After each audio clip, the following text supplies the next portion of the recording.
Welcome back. இப்போ ஏழாவது எட்டா டெஸ்ட்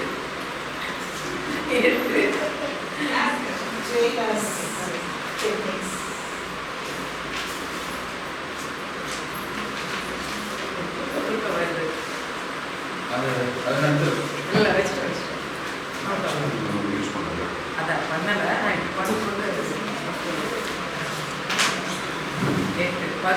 பகுதி 8 யாருடைய விசுவாசம். This is just continuation of last session வந்து நம்ம அப்படியே தொடர போகிறோம்.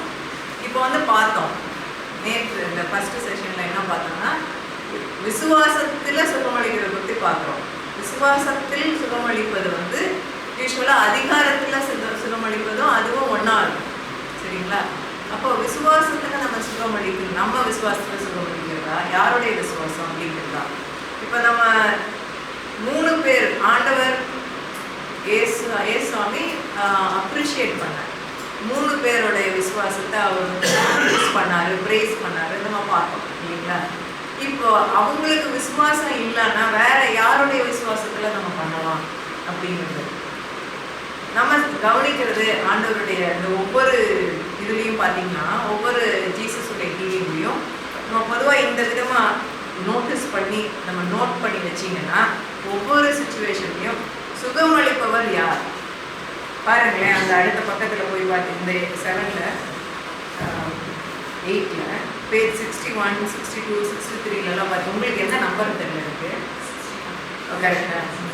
அதில் பார்த்தீங்கன்னா ஒவ்வொரு ஹீலிங் ஸ்டோரிக்கு கீழேயும் சுகமளிப்பவர் யார், விசுவாசத்தோடு இருந்தவர் யார், சுகமடைந்தவர் யாருன்னு போட்டுருக்கோம்.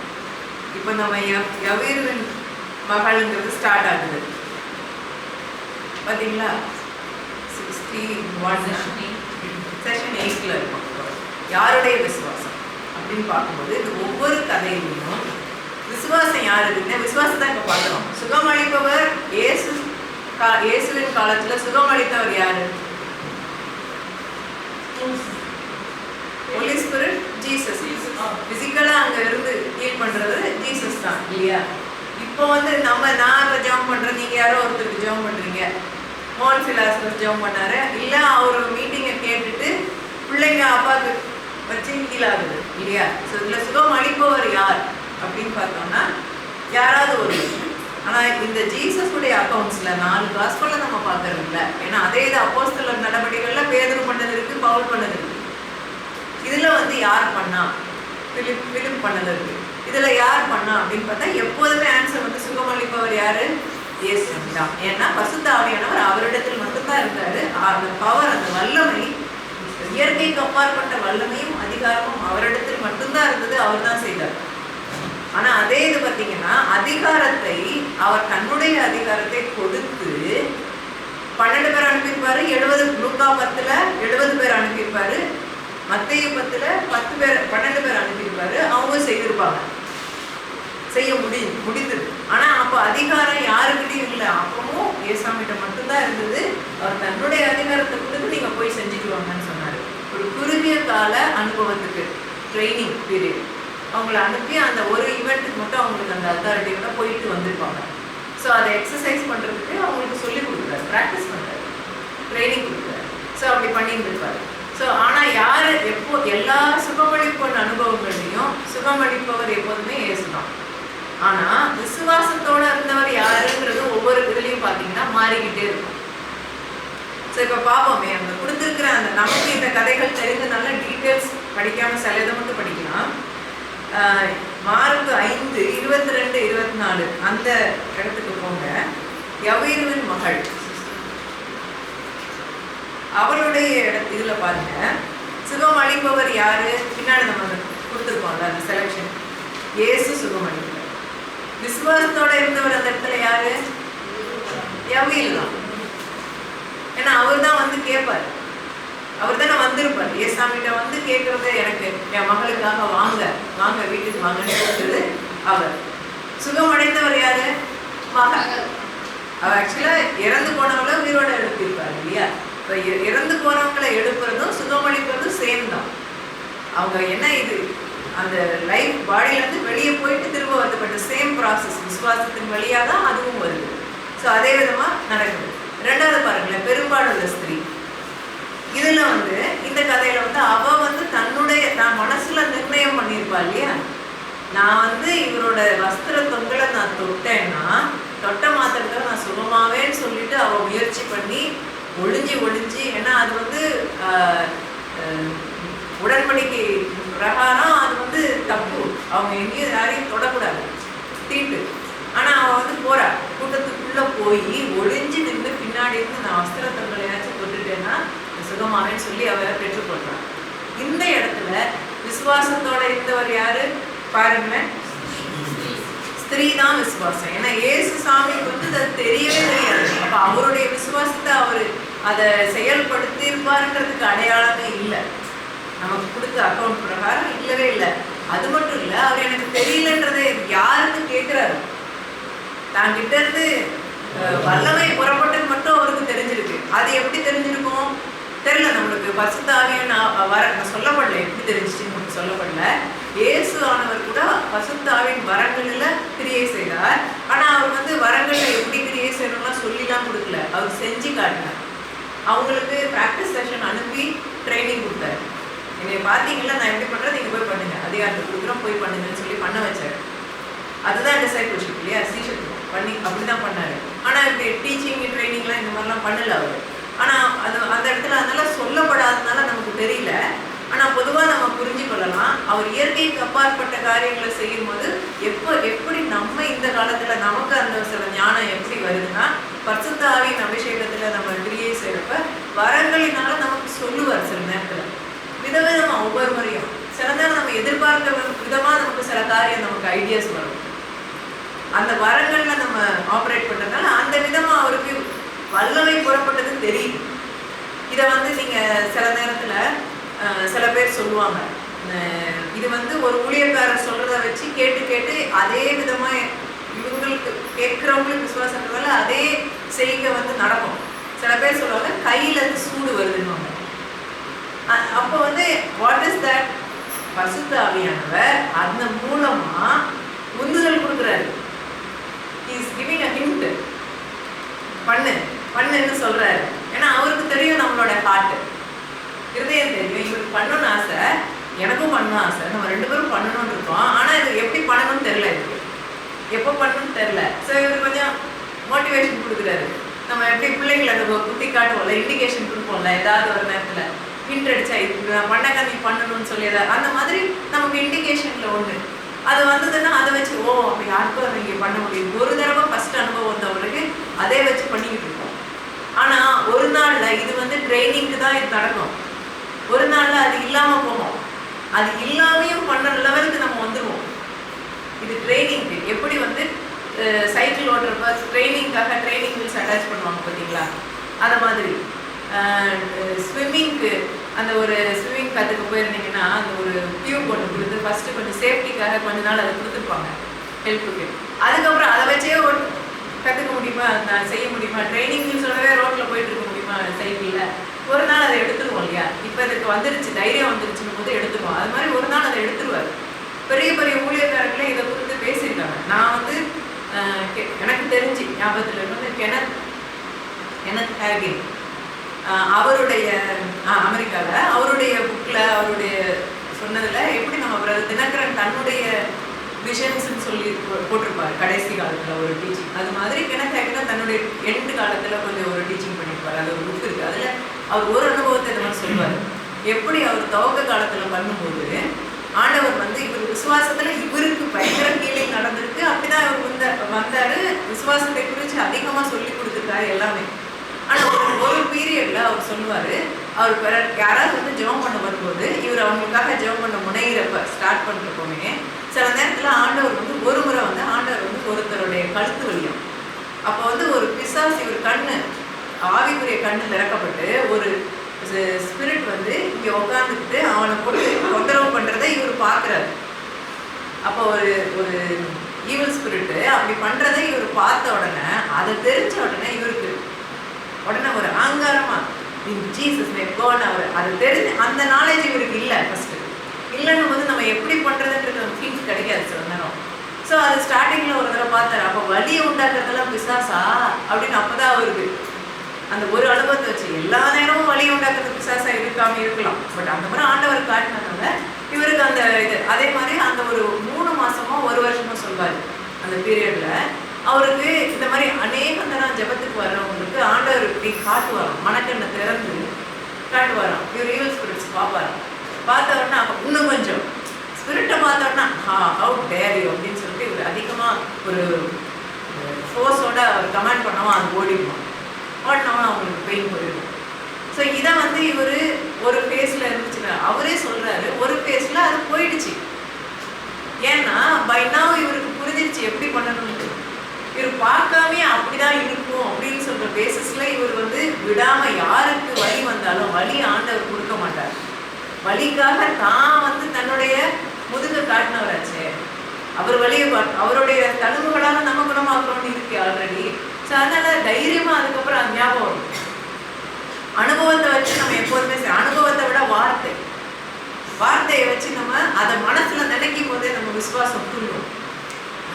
இந்த வசனம் சொல்லியிருக்காருல்ல அப்படின்னு சொல்லி நம்ம அதை வச்சு செய்யும் போது அது இது பண்ணும். ஸோ சில நேரத்துல அது மாதிரி இந்த இடத்துல அவருடைய ஆண்டவருக்கு எப்படி தெரிஞ்சிச்சுன்னு தெரியல. வல்லமை தன்னை விட்டு புறப்பட்டதுன்னு தெரியுது மட்டும். ஆனா டீட்டெயில்ஸ் கேட்கிறாரு. அதான் உடலை யாரு அப்படின்னு கேட்டு அந்த பர்சனை முன்னால வந்து இது நமக்கு வந்து ஒரு நல்ல ஒரு ரோல் மாடலா உதாரணமா நமக்கு இருக்கிறதுக்கு. நம்ம விசுவாசம் இல்லாம கூட நிறைய நேரம் நம்ம அனுபவத்துல நம்ம எனக்கு ஒரு தடவை கண்ணுல ஒரு ப்ராப்ளம், ரெட்டினா என்னன்னு சொல்லிட்டாங்க, மறந்துடுச்சு எனக்கு. ரைட்டு டாக்டர் போனப்போ என்னமோ சொல்லிட்டாங்க. ஆனால் அதான் ரெட்டினா டிட்டாச் ஆகலாம் அப்படிங்கிற ஃபியரோ என்னமோ சொல்லிட்டு இன்னும் ஒரு டெஸ்ட்டில் இது உங்களுக்கு பண்ண முடியாது, லேசருக்கு போனேன்னா பண்ண முடியாது சொன்னாங்க சம்திங். அப்போ நான் வந்து ஒரு ரொம்ப வருத்தமாக இருக்கேன். 2 இடத்துல போயிட்டேன். வந்துட்டு அப்போது என் ஃப்ரெண்டு வந்து நீங்கள் ரொம்ப அப்செட்டாக இருக்க, வா நம்ம ப்ரேயருக்கு போகலாம், மீட்டிங் போகலாம், நான் ஈவினிங் சர்வீஸ் போகலாம், இந்த சேர்ச்சுக்கு போகலான்னு கூப்பிட்டு போனாங்க. எனக்கு அந்த பிரதரை கொஞ்சம் தெரியும், அந்த பாஸ்டரை. நான் யூஸ்வலாக போகிற இடம் இல்லை. ஆனால் அப்படியே உட்காந்துருந்தா நல்ல ஆனால் விசுவாசத்தில் இது சரியாகும் அப்படிங்கிறது நிறையா விதத்தில் எனக்கு இருந்தது. அவர் வந்து எண்டில் சர்ச் முடிஞ்சாலே இவங்க ஃபோர்ஸ் பண்ணி பாஸ்டர் ஜெபம் பண்ணுங்கன்னா அந்த பாஸ்டருக்கு வந்து ஜெபம் பண்ணுற டைம் கூட இல்லை. அவர் வேறு ஏதோ பண்ண போகிறது உடலை இல்லை பிடிச்சி இந்த மேக்கில் அப்படின்னா அவர் சரி அப்படின்னு சொல்லிட்டு எடுத்து கண்ணில் கை வைக்கிறார். எனக்கு வந்து டாக்டர் சொல்லியிருந்தாங்க தின் கார்னியா, ஸோ கண்ணில் நீங்கள் கை வைக்க விடக்கூடாதுன்னு சொல்லியிருந்தாங்க. யாரையும் தொட விடாதீங்க, பார்த்துக்கோங்க அப்படின்னு சொன்னாங்க. ஏதாவது ஒரு ட்ரீட்மெண்ட் போகும்போது கண்ணில் கை வைக்கும். ஸோ நான் வந்து இவரு கண்ணில் கை வைக்கிறாரு அப்படின்னு அதை யோசிக்கிறேன் மனசுக்குள்ள. கண்ணில் கை வைக்கிறேன், டாக்டர் அப்படி சொன்னாங்க அப்படின்னு. ஆனால் சடன்லி அப்படி ஒரு சூடு, I fell such a heat come out of that. And அந்த நேரத்தில் இப்படி ஆனால் அங்கே உட்காந்துருக்கும் போது எனக்கு வசனம்லாம் எனக்கு விசுவாசம் இருந்தது அப்படின்ட்டு அவர் பண்ணிட்டு அவர் ஆனால் பண்ணும்போது டக்குன்னு சொன்னார், sister your faith is great அப்படின்னாரு. அது ஏன் சொன்னார் எனக்கு தெரியாது. நான் நினைக்கிறேன் ஏன்னா அவர் வந்து பண்ணுறதுக்கு ரெடியாகவே இல்லை. நான் இவங்க போஸ்ட் பண்ணனால அவர் பண்ணார். நான் என்னோட அசம்ஷன் அது. அவர் ஏன் அதை சொன்னாருன்னு அந்த நேரத்தில் அந்த சூடு வந்ததை அவர் எதிர்பார்க்கல. அவருக்கு வருது கை சூடாக இருக்கா, சொல்லி கை இப்போ கூட சூடாக இருக்கு அப்படின்றாரு.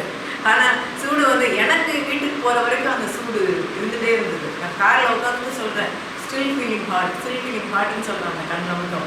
அப்படி சம்திங் ஹேப்பன். அதுக்கப்புறம் ஒரு 2 இயர்ஸ்க்கு அப்புறம் தான் ஆர்டர் செக் பண்ண எனக்கு கைட் பண்ணார். அதுக்கப்புறம் அந்த பிரச்சனை வரல. பட் செக் பண்ணும்போது அவங்க ஆப்போசிட்டாக டெஸ்ட் பண்ணும்போது இந்த யூஎஸ் போகிறதுக்குலாம் கண்ணு டெஸ்ட் பண்ணிட்டு போகிறான்னு போகும்போது அவங்க சொல்கிறாங்க, இந்த மாதிரி டாக்டர் சொன்னாங்க அப்படின்னு சொல்லும்போது அவங்க திரும்ப டெஸ்ட் பண்ணுறவங்க சொன்னாங்க, அதுக்குரிய அறிகுறியே இல்லை, அதுக்கு ஆப்போசிட்டாக இருக்குது உங்களுடைய நம்பர்ஸ். ஆக்சுவலி அதுக்கு என்ன இருக்கணுமோ அதுக்குரியதே இல்லை, கொஞ்சம் கூட இல்லை. எந்த ஹாஸ்பிட்டலில் சொன்னாங்க அப்படின்னு பெரிய ஹாஸ்பிட்டல், எந்த ஹாஸ்பிட்டலில் அப்படி தப்பாக சொல்லியிருக்க மாட்டாங்க, எனக்கு புரியல அப்படின்னு சொல்லிச்சு.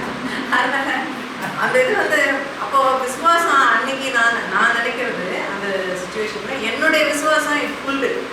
ஸோ இந்த இடத்துலையும் ஆனால் ஹீ எக்ஸ்பீரியன்ஸ்டு. அந்த பாஸ்டர் சொல்கிறாரு, சிஸ்டர் அவருக்கு என்னை ரொம்ப தெரியாது, அவங்க சேர்ச்சாலே இல்லை. நான் சொல்கிறேன், உங்கள் விசுவாசம் யுவர் ஃபெய்த் இஸ் கிரேட் சிஸ்டர்னு சொல்லிகிட்டே போயிடுவார். அப்போ நான் எப்படி அவருக்கு ஒரு சூடு தெரிஞ்சு அது மாதிரி இருந்திருக்கலாம். ஸோ ஏசாமி சொல்கிறாரு, அவளை பார்த்து யாருன்னு கண்டுபிடிச்சி இது யாருன்னு சொல்லி சொல்கிறார். அது வந்து நமக்கு நிறைய விதத்தில் பெண்களுக்கு கூட இந்த காரியத்துக்கு கூட நமக்கு ஹீலிங் இருக்கும்.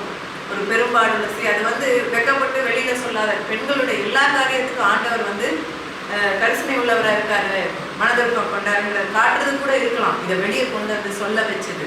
ப்ளஸ் இது வித்தியாசமான ஹீலிங். ஏசாமியே ப்ரே பண்ணாமல் அவங்களோட. ஸோ இதில் வந்து நமக்கு அந்த சுகம் விசுவாசத்தோட இருந்தவர் சுகம் பெற்றவர் ஏசாமி. இந்த இடத்துல சுகம் அடைந்தவர் பெரும்பாடு ஸ்திரீ.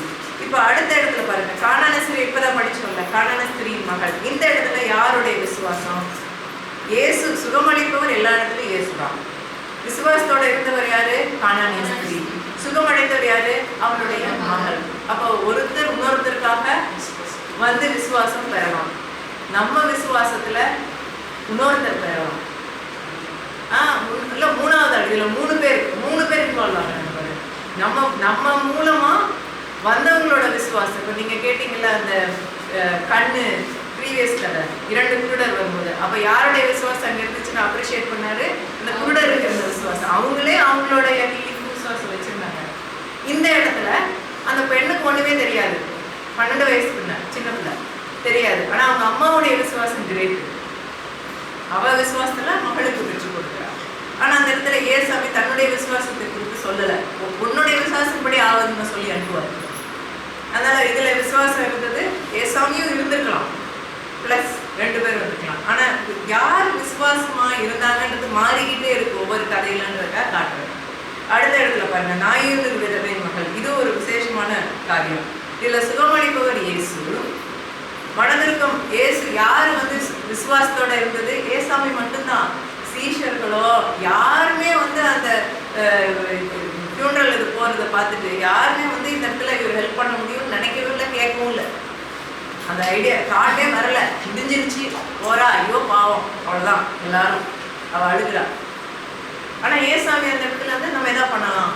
பாடையை நிறுத்தி தொட்டு அந்த எல்லா சிச்சுவேஷனும் பாருங்க தொடுவார். குஷ்டரோகியை தொடக்கூடாது. பெரும்பாலான ஸ்திரீ இவங்க மத்தியில வந்து தொடக்கூடாது. ஆனா அவங்க எல்லாம் செய்ய முடிஞ்சுது. ஏன்னா இது வந்து மாறுங்கிறது அவருக்கு தெரிஞ்சதுனால மாறுது. அவர் தொட்டு இந்த இடத்துல அந்த விதவையின் மகன் உயிர் பெறலாம் இல்லையா? இந்த இடத்துல ஏசாமி தான். ஸோ ஏசாமியே விசுவாசத்தோட இருந்த சுச்சுவேஷனும் இருக்கு. அவருக்கு விசுவாசம், அவருடைய விசுவாசத்தை அவர் உபயோகப்படுத்தாத நிலையிலையும் நடக்குது. ஸோ யாருடைய விசுவாசம் விதவிதமா இருக்கு இல்லைங்களா? பலவீனப்படுத்தும் ஆகிய லூக்கா 13. அடுத்த கதையில பாருங்க.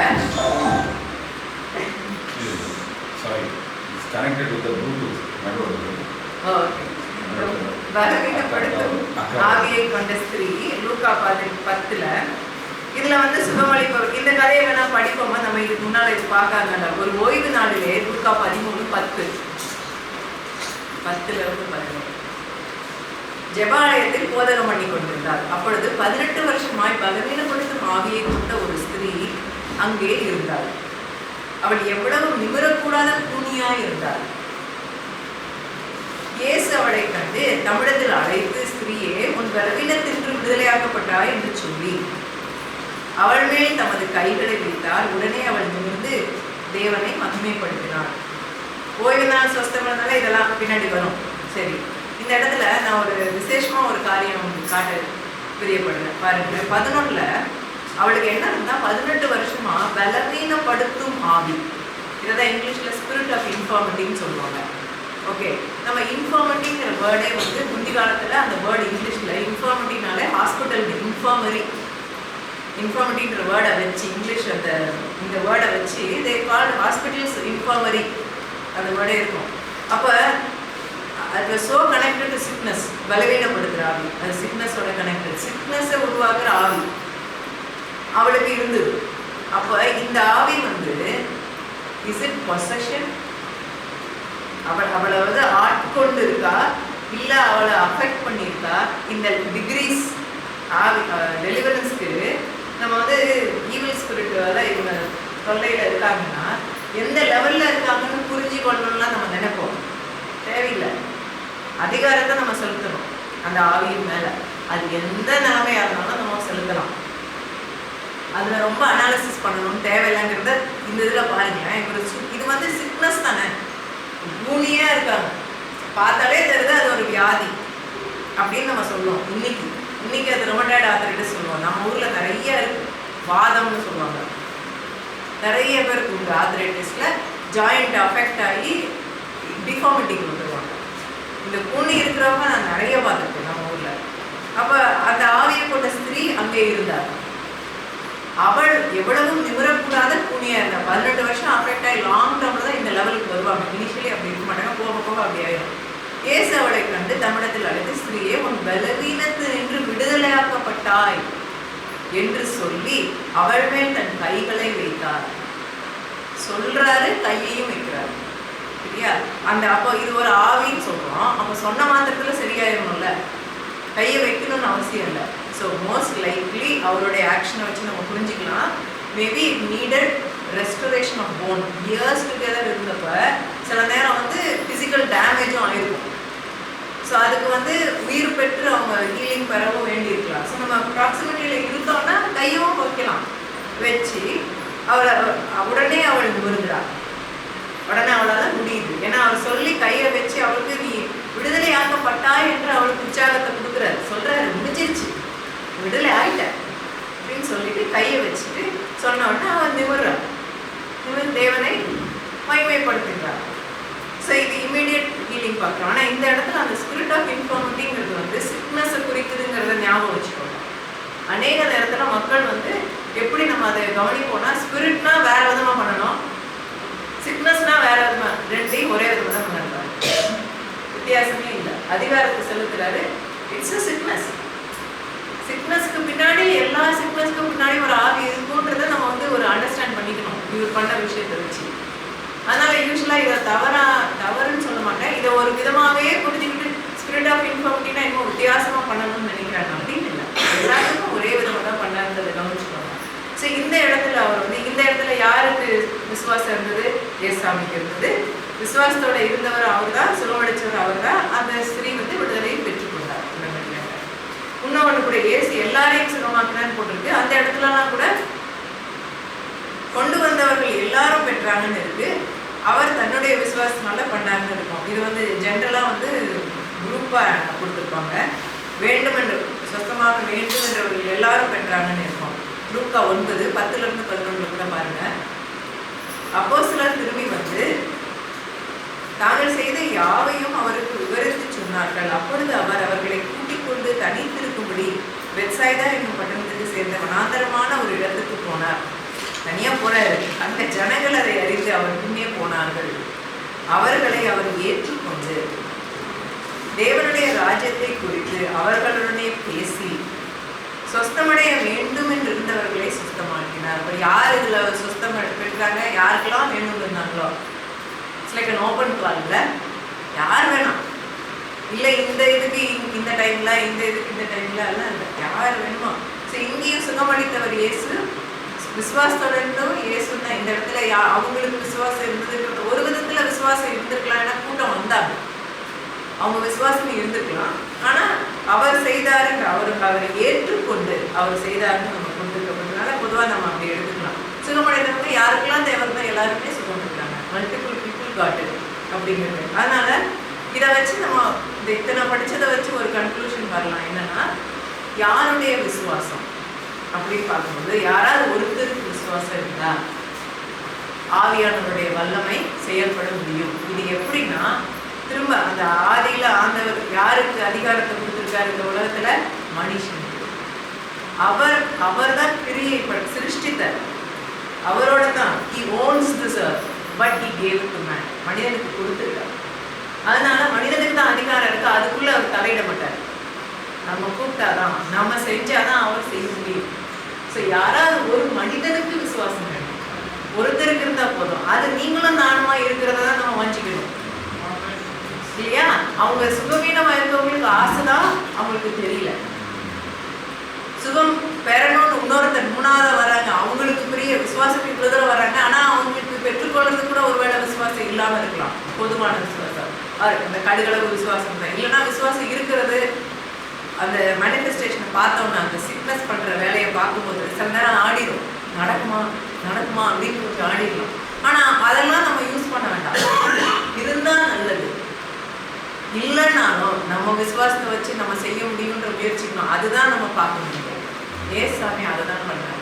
ஸோ எப்போதுமே ரீசன் ஏன் சொல்றேன்னா, என் விசுவாசம் தான் எனக்கு கண்ட்ரோல் இருக்கு. I cannot control another persons feeling. அவங்க என்னெல்லாம் திங்க் பண்ணுறாங்க, அவங்க என்ன அனுபவம் இருக்குது, என்னத்தில் என்ன பேக்ரவுண்ட்லேருந்து வந்தாங்கலாம் எனக்கு தெரியாது. காலையில் எழுப்பி அவங்க என்னெல்லாம் அவங்க வீட்டில் நடந்தது எனக்கு தெரியாது. என்னோடது நான் கண்ட்ரோல் பண்ணுறேன். எனக்கு தெரியும், எனக்கு இவ்வளோ சொல்லி கொடுத்துருக்காரு. எனக்கு தெரிஞ்சதை வச்சு நான் யூஸ் பண்ணலாம். ஸோ அதை நம்ம யூஸ் பண்ணாமல் ஏன் அவங்களுக்கு இருக்கணும்னு நம்ம நினைக்கணும். நம்ம விசுவாசத்தை செஞ்சு காட்டணும். அதுக்கப்புறம் அவங்க வந்து அதை மெயின்டைன் பண்ணுறதுக்கும் ஹோல்டு பண்ணுறதுக்கும் அவங்க விசுவாசம் இருந்தால் நல்லது. அவங்க விசுவாசம் இல்லாமல் போனால் அது திரும்ப வரலான்றது நம்ம பார்த்துப்போம். ஆனால் அப்படி வரும்போது அதுதான் ஜான் லைக் என்ன பண்ணுறாரு, 30 நாள் வர சொல்கிறாரு. திரும்ப வந்தால் கூட நான் திரும்ப நம்ம போகும்போது ஒரு பாயிண்ட்ல அது விட்டுட்டு போயிடும். அதுக்குள்ளே இவங்களும் நம்ம சொல்லி கொடுக்குறத கேட்டு இவங்க விசுவாசமும் வளர்ந்துடும். ஸோ அதை நம்ம வந்து பின்னாடி நம்ம அவங்களுக்கு சொல்லி கொடுக்குறதா என்னது, சீஷத்துவம். ஆனால் ஃபஸ்ட்டு நடக்க வைக்கிறது நம்ம விசுவாசத்தை நடக்க வைக்கணும். அப்போ தான் அவங்க வந்து சீஷத்துவம் பண்ணுறது கூட வருவாங்க. ஸோ எல்லாருக்கும் நான் சொன்னேன் பார்த்தீங்களா நேற்று, அத்தனை பேரும் அவரை ஃபாலோ பண்ணியிருப்பாங்க. ஸோ நாளடைவில் அவங்களும் விசுவாசத்துக்குள்ளே வந்திருப்பாங்க, பார்த்து இன்னும் அதிக விசுவாசத்துக்குள்ளே வந்திருப்பாங்க. ஆனால் அவங்க விசுவாசத்தை வச்சு இவர் பண்ணலை. இருந்த இடத்துல எல்லா தடவையும் அதை வந்து புகழ்ந்தார். அதனால நம்ம விசுவாசம் யாருடைய விசுவாசம் வந்து ஒருத்தருடைய விசுவாசத்துல இருந்து பண்ணலாம். ஆனால் இது பண்ணும்போது பொதுவாக வசனத்தில் இருக்கே சபை மூப்பர்களுக்கு தான் விசுவாசம் இருக்கணும் அப்படின்ட்டு, அதனால தான் நான் வந்தேன், நீங்கள் உங்கள் விசுவாசத்தில் பண்ணுங்கன்னு சொல்லி என்கிட்ட கூட அந்த வசனத்தை கோட் பண்ணியே கேட்டுருக்காரு ஒருத்தர். அதனால் நீங்கள் தான் பண்ணணும்னு இப்படி டீச் பண்ணார் கரிப்பிள்ளைக்கு. நான் கேட்டேன் இதை நீங்கள் பண்ணுங்கன்னு. அப்படின்னா அவங்களுக்கு விசுவாசம் இருக்கக்கூடாதுன்னு சொல்லியிருக்கா. ஆனால் வந்தவங்களோட விசுவாசத்தை நம்ம வந்தவங்க கேட்கும்போது நம்ம விசுவாசத்தை பண்ணலாம். எந்த வசனம் பார்ப்போமே, யாக்கோபு 5ஆம் அதிகாரம் 13 to 15. உங்களில் ஒருவன் துன்பப்பட்டால் ஜெபம் பண்ண கடவன், ஒருவன் மகிழ்ச்சியாய் இருந்தால் சங்கீதம் பாட கடவன். யாக்கோபு 5:14. உங்களில் ஒருவன் வியாதிப்பட்டால் அவன் சபையின் மூப்பர்களை வரவழைப்பானாக, அவர்கள் கர்த்தருடைய நாமத்தினாலே அவனுக்கு எண்ணெய் பூசி அவனுக்காக ஜெபம் பண்ண கடவர்கள். யாக்கோபு சொல்றாரு. அந்த இடத்துல தான் எண்ணெய் பூசிங்கிறது அந்த ஒரு முறைமை வருது. அதனால அதுல விசுவாசம் இருக்கிறவங்க அதை செய்யலாம். ஆனா ஏசாமி எண்ணெய் பூசினான்னு நம்ம படிக்கவே இல்லை, எங்கேயுமே நான் படிக்கல. அதனால இயேசுவை போல செய்யணும் என்பது அது தேவைன்னு நான் ஃபீல் பண்ணேன். நாங்கள் பண்ணலை, பொதுவாக பண்ணுறது இல்லை. ஆனால் யாராவது இந்த வசனத்தை வச்சு விசுவாசிச்சு வந்தாங்கன்னா நம்ம செய்யலாம், அதில் ஒன்றும் தப்பு இல்லை. யார் அவங்கவுங்க லெவல்னு சொல்ல மாட்டேன், அவங்க எப்படி விசுவாசிக்கிறாங்க விசுவாசத்துக்கு ஏற்ற விதமாக நம்ம வந்து அதில் நம்ம செஞ்சுக்கலாம். யாராவது என்ன கொடுத்தாங்கன்னா I don't mind doing it oil. அப்போ எண்ணெய் பூசி அவனுக்காக ஜெபம் பண்ணுறாங்க. ஜெபம் பண்ணுறவங்க யார்? மூப்பர்கள் தான். ஆனால் இந்த இடத்துல ஒன்று பார்த்துக்கோங்க, உங்களில் ஒருவன் வியாதிப்பட்டால் மூப்பர் செய்வாங்க. அப்போ மூப்பர் யாரு? நீங்க யாரு அப்படிங்கும்போது குழந்தையா உள்ள வர்றவங்க, இவங்க இன்னும் நியூவா இருக்காங்க, அவங்களுக்கு இன்னும் விசுவாசத்துல அவங்க வளரல. அதனால அவங்களுக்கு நான் ஹெல்ப் பண்ணணும் என் விசுவாசத்தை வச்சு. ஆனா அவங்க அப்படி குழந்தையாவே இருந்துகிட்டு இருக்கணும், சபையில நான் எப்போதும் இந்த நிலைமையில இருக்கணும், மற்றவங்களாம் குழந்தையா இருக்கணுங்கிறது நம்ம எண்ணம் கிடையாது. ஒரு டைம்ல நம்ம சொல்ற 3 வருஷம் மேக்ஸ் ஜீசஸோட எக்ஸாம்பிள், 3 வருஷத்துல அவங்க போய் பண்ணாங்களா இல்லையா? இவர் போயிட்டாரு விட்டுட்டு. ஸோ அப்போ அதே போல நம்மளும் 3 வருஷத்துல எல்லாரும் உள்ள வந்தவங்க எல்லாரும் வெளியே எட்டி தள்ளி இருக்கணும். 3 வருஷத்துல நம்ம சீஷத்துவம் பண்ணி அவங்கவுங்க ஒரு சபை உருவாக்கி இருக்கணும். அதுக்குள்ள சபையாவோ இல்லை அந்த மூப்பர்கள் ஏதோ ஒரு பொசிஷன்ல இருக்கணும். மூப்பர்கள்ன்றவங்க யாரு? லிட்டரலா மூப்பர், எல்டர் அப்படின்னா என்னது?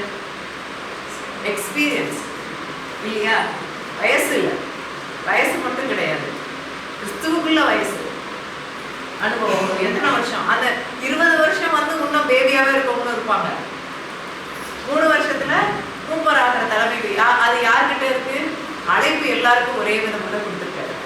அதை ஏற்றுக்கொண்டு நம்ம ரெஸ்பான்ஸ் செய்யறவங்களா மாறுறதுல தான் இருக்கு. அப்ப நம்ம மூப்பர்களும் ட்ரெயின் பண்ணணும். குழந்தையாவே வச்சுக்கலாம்னு நம்ம விதமா நம்ம ட்ரெயின் பண்ணலைன்னா குழந்தையாவே இருப்பாங்க. அப்போ அந்த குழந்தையாவே இருக்கணும். நான் ஆவியின் வரங்கள்ல நான் செயல்படுறேன், நான் ஸ்பெஷல், நீங்கெல்லாம் இப்படின்னு சொல்றது வந்து என்ன சிந்தனை? பழைய உடன்படிக்கையின் சிந்தனை. தப்பு இல்லை, அது கொஞ்சம் பின்னால உள்ளது. இப்போ இருக்கிறத நம்ம யூஸ் பண்ணாதது. அது பின்வாங்கப்பட நம்ம திருச்சபை பின்வாங்க போகிற நிலைமைக்கு கொண்டு வரக்கூடிய ஒரு சிந்தனை. எனக்கு வேர்ட் சரியா வராது, தமிழ்ல சொல்ல தெரியல, பட் பேக்வர்டு திங்கிங் அது. அதனால தான் அந்த சிந்தனையை விட்டு நம்ம வரணும், வெளியே வரணும். சீக்கிரமா எல்லாரையும் ஒரு மூப்பரா ஆக்குறதுக்கு நம்ம முயற்சிக்கணும். ஆனால் எல்லாரும் எல்லா பொசிஷனுக்கும் வர முடியாது. ஆண்டவருக்கு தெரியும் இவங்களுடைய மனசுல இருக்கிற தன்மைக்கும் ஹார்ட் தான் அவர் பார்க்குறாரு. உங்க திறமையா அவர் பார்க்கல. நம்ம நினைக்கிற மனிதன் தான் திறமையா பார்த்து குவாலிஃபிகேஷன் பேஸ்டா பொசிஷன் கொடுப்பான். அது ஜாப் குவாலிஃபிகேஷன் உலக பிரகாரமாக டிகிரி படி அவங்களோட ஸ்கில்ஸ் படி. ஆண்டவர் வந்து ஸ்கில்லையும் நீங்கள் கவனிச்சு பாருங்க. பழைய ஏற்பாட்டிலே பாருங்க, யார் யாருக்கு தலைமை பதவி கொடுத்தாரு, ஸ்கில்ல தாவீதை செலக்ட் பண்ண ஸ்கில்ல பார்த்தாரா, ஹார்ட்டை பார்ப்பார் ஆண்டவர். மனசு ஏற்ற மாதிரி அவர் அந்த மூப்பர்களோட இடங்கள் பதவிகளை கொடுப்பார். பதவியா வைக்கிறதுக்காக இல்லை, அங்க இருந்து நம்ம மறுஉருவாக்குறாக நம்ம இருக்கணும். அதுதான் கட்டளை. நான் உங்களுக்கு சொல்லிக் கொடுத்த நீங்க போய் அவங்க கை பண்ணும்படி அவங்களுக்கு சொல்லிக் கொடுங்கன்னு சொல்லியிருக்காரு. அதுதான் நம்மளுடைய இது. நம்ம சொல்லிக் கொடுக்குறோம் எந்த விதமா. ஒவ்வொருத்தர் எல்லாரும் வந்து மைக், நான் ஃபர்ஸ்ட் டைம் கோயம்புத்தூர்ல வச்சிருக்கும்போது நான் சொன்னேன், இதெல்லாம் எனக்கு பழக்கமே கிடையாது. அவ்வளோ பெரிய ஒரு ஃபுல் திருச்சபை ஃபுல்லாக வச்சு கொடுக்குறாங்க, ப்ரொஃபஷனல் கேமரா வச்சு லைட்டெல்லாம் அடிக்கிறாங்க. ரொம்ப நர்வஸாக இருக்குது ஃபஸ்ட்டு.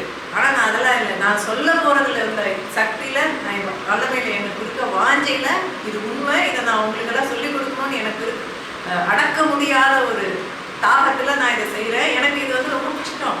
இந்த லைட் முன்னாடிக்கும் இந்த கேமரா முன்னாடி இருக்கிறது எனக்கு பழக்கம் இல்லைன்னு நான் சொல்லுவேன். ஆனால் நான் ஏன் செய்கிறேன், எனக்கு இது ஆசை இல்லை. ஆனால் இதை மற்றவங்க செய்யாதனால நான் செய்கிறேன்.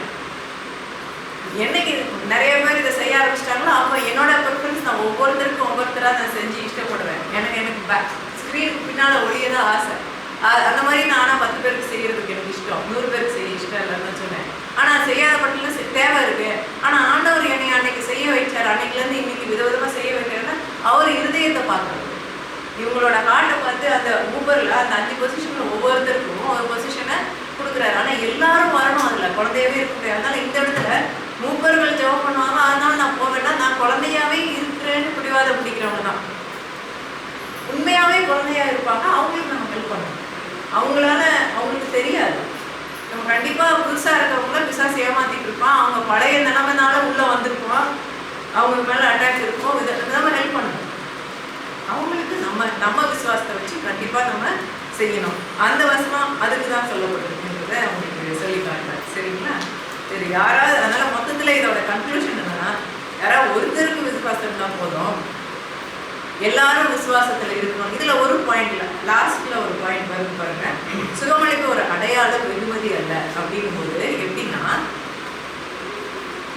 ஆண்டவர் வந்து சுகமளிக்கிறத வந்து நம்ம விசுவாசத்துல நம்ம செய்யும் போது, நம்ம விசுவாசத்தை இதுல ஏன் இம்பார்ட்டன்ட், நம்ம விசுவாசத்துல நம்ம செய்யும் போது ஒரு செயல்முறைக்கு சொல்றேன்.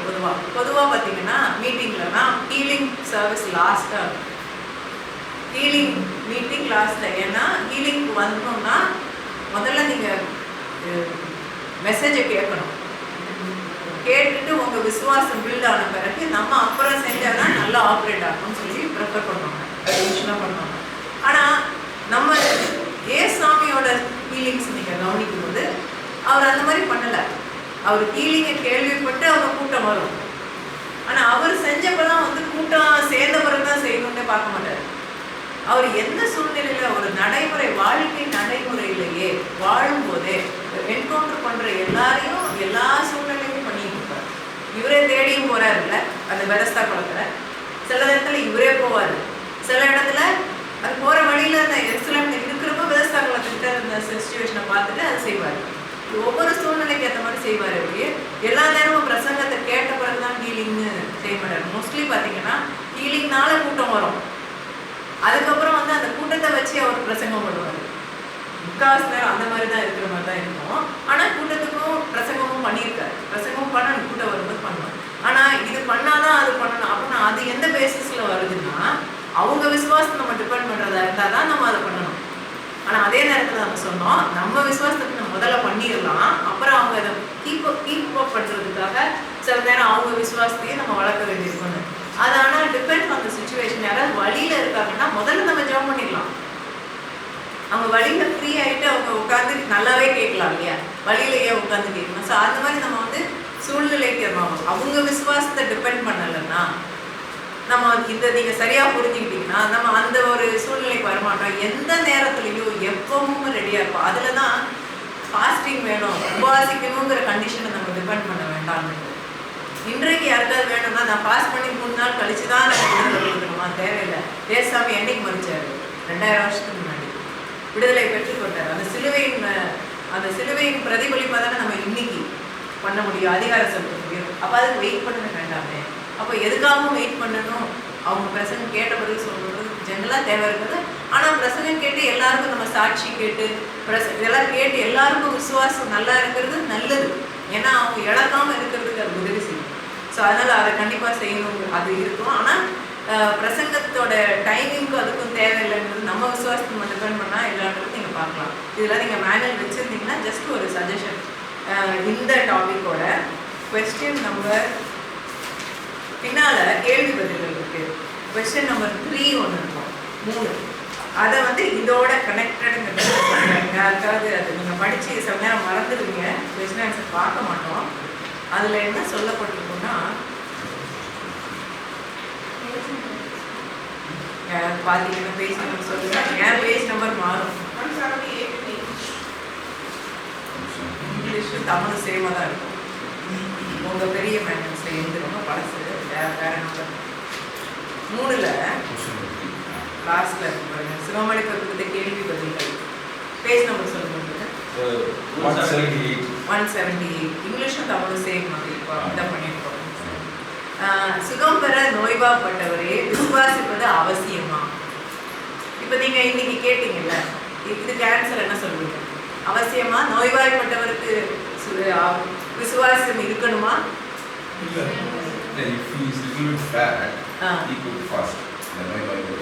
ஃபாஸ்டிங் பற்றி கேட்குறேன்.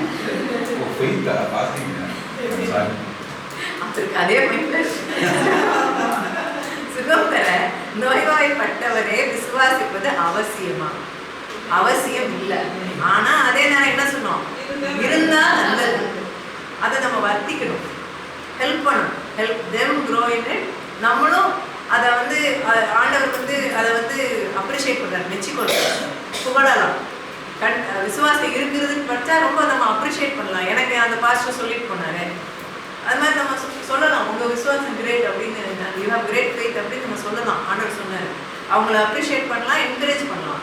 ஆனால் அது அவசியம் இல்லை. ஆனால் அதே நேரத்தில் நம்ம பண்ணதுக்கப்புறம் அவங்க விசுவாசத்துக்குள்ளே வர்றது நல்லது. ஏன்னா பிசாசானவன் அவன் கள்ளனும் திருடனும் அடிக்கவே வர்றதுனால அவன் வருவான் திரும்ப. ஏன்னா ஒரு இடத்துல சொல்வார்ல, யோவான் 5ல் சொல்வார், நீ இன்னும் உனக்கு வேர்ஸ்டாக வராமல் இருக்கிறதுக்காக நீ வந்து பாவம் செய்யாதிருப்பாயின்னு சொல்லுவார் செஞ்சதுக்கு அப்புறம். ஆனால் அவர் எப்போ சொல்வார்? செஞ்சதுக்கு அப்புறம் சொல்லுவார். அதனால் சுகமொழிக்கு ஒரு அடையாளம், அற்புதம் முதல்ல நீங்கள் செஞ்சிருங்க, அதுக்கப்புறம் அவங்களே மாறுவாங்க. ஏன்னா the goodness of God draws men to repentance. தமிழ்ல அது எந்த வசனம்? இல்லை, தமிழ்ல கொட்டேஷன் இருப்பீங்க. அதனால நம்ம முதல்ல நன்மையை செய்திடலாம். அவர் அப்படிதான் பண்ணாரு. நம்ம அவங்களுக்கு வந்து கண்டிஷன் போட்டு நீங்கள் பாவத்துலேருந்து மீண்டு நீங்கள் அதெல்லாம் கட்டெல்லாம் அதெல்லாம் விட்டுட்டு வந்து எல்லாம் பண்ண பிறகு தான் பண்ணல. அதெல்லாம் பண்ணால் நல்லது. ஆனால் நம்ம ஃபஸ்ட்டு ரிலீஃப் கொடுத்துடலாம். நம்ம விசுவாசத்தை வச்சு பண்ணிடுங்க ஃபஸ்ட்டு, அப்புறம் அதெல்லாம் சொல்லி கொடுங்க. எதெல்லாம் உனக்கு கெடுதல்ப்பா, நல்லது இல்லை, அதுக்கு தான் நம்ம அதுக்கப்புறம் சீஷத்துவம் பண்ணணுமே. படிங்க, தமிழில் எப்படி வருதுன்னு எனக்கு மறந்துருச்சு. ரோமன் அல்லது தேவ தயவு நீ குணப்படும்படி ஏற்கிறது என்று அறியாமல் அவருடைய தயவு, பொறுமை, நீடிய சாந்தம் இவைகளின் ஐஸ்வர்யத்தை அசட்டை பண்ணுகிறாயோ? வேற மாதிரி வருது. நம்ம சரி பிரேக் அப்புறம் பார்ப்போம், அது டைம் வேஸ்ட் பண்ணாங்க. பட் தமிழில் வந்து அந்த ஸ்டைலில் வராது, அது எனக்கு தெரியும். Goodness of God draws men to repentance. அதாவது நம்ம ஃபஸ்ட்டு குட்னஸ் நம்ம பண்ணணும். ஆண்டவர் நல்லவருங்கிறத அவங்க முதல்ல ருசி பார்க்க வைங்க. ருசி பார்த்த பிறகு ஆட்டோமேட்டிக்காக அவங்க வந்து வருவாங்க. ஆண்டவர் அறியாதவங்க, அறிந்தவங்களுக்குமே நம்ம விசுவாசத்தை வர்த்திக்கலாம் நம்ம முதல்ல செஞ்சு. ஸோ அதனால நிறைய பேர் எப்படி சொல்லுவாங்கன்னா, நான் விசுவாசிக்க மாட்டேன், இப்படிதான் சொல்லி கொடுத்துருக்காரு கரிக்குலம், நான் என் விசுவாசத்துல பண்ண வேண்டியதில்லை, நீங்க உங்க விசுவாசத்துல நீங்க பண்ணணும் அப்படின்னு சேலஞ்ச் பண்ணிட்டு வருவாங்க. வேறா அப்படி வர்றது இருக்கு. அப்படி அவர் சொல்லலை, நம்ம அப்படி சொல்லலை. விசுவாசம் அவங்களுக்கு இருக்க வேண்டாங்கிறது வந்து அப்போ விசுவாசம் இல்லாம இருக்கணும்னு நம்ம சொல்லலை. இருந்தா நல்லது, இருக்கிறது தான் ரொம்ப நல்லது. ஆனா நம்ம அதை டிபெண்ட் பண்ணலன்றது சொல்றோம். இல்லாத பட்சத்தில் நம்ம அதுக்காக நான் வந்து விசுவாசிக்க மாட்டேன், நான் இதெல்லாம் பண்ணுவேன், தப்பு தடெல்லாம் பண்ணுவேன், நான் வந்து டாக்டர்கிட்டே நீங்கள் பண்ணதுக்கு அப்புறமும் டாக்டர் சொன்ன சர்ஜரியை போய் நான் பண்ணிக்குவேன் அப்படின்னு சொல்றவங்க இருக்காங்க. ஹீலிங் ஆயிருக்கும், ஆனா ஷுவரா இல்லை எனக்கு அப்படின்ட்டு பெட்டர் சேஃப்டி இப்போ பண்ண சொல்லாமல் பண்ணவங்க இருக்காங்க. அதெல்லாம் வந்து நம்ம என்ன செய்ய முடியும், அது ஏன் நம்ம தடுக்க முடியும் அப்படி. அதனால இந்த இது ஃபுல்லாக படித்து பார்த்தீங்கன்னா அந்த பாயிண்ட்டும் உங்களுக்கு வரும். சரியா? சரி, இதோட 15 minutes break.